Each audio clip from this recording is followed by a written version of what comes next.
9 hikers embarked on a journey into the Siberian wilderness. Their goal was to conquer the slopes of Otorten, known to the indigenous Mansi people as Dead Mountain.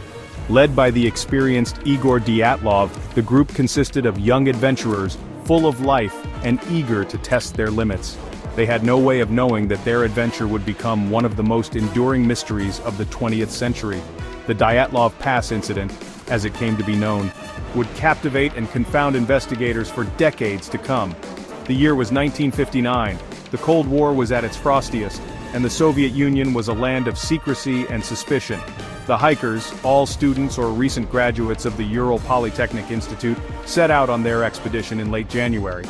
Their journey took them deep into the Ural Mountains, a formidable range known for its harsh weather and unforgiving terrain.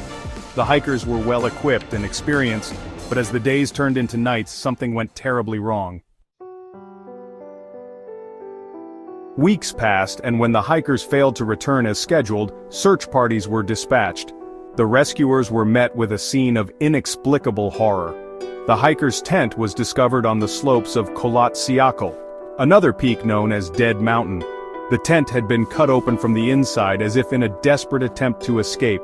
Footprints in the snow indicated that the hikers had fled their shelter in a state of panic, some barefoot or wearing only socks.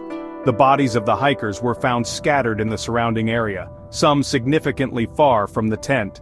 Some were found lying in a ravine, others beneath a large cedar tree. The victims were dressed in varying degrees of clothing, suggesting they had become separated and disoriented in their final moments. The initial investigation concluded that the hikers had died of hypothermia, but the circumstances surrounding their deaths were far from ordinary. As more details emerged, the mystery only deepened. Some of the hikers had suffered horrific injuries, including fractured skulls, broken ribs, and internal bleeding. One victim, Lyudmila Dubinina, was missing her tongue and eyes. Strangely, there were no external wounds on some of the bodies, indicating that the crushing injuries were inflicted by an unknown and immensely powerful force. Adding to the enigma, traces of radiation were found on the clothing of some victims. Theories abound to explain the bizarre and tragic events at Dyatlov Pass. Some speculate that the hikers were victims of an avalanche, while others point to infrasound-induced panic, military testing, or even a cover-up by Soviet authorities. The indigenous Mansi people, who have long considered the area sacred, believe the hikers may have angered the spirits of the mountains.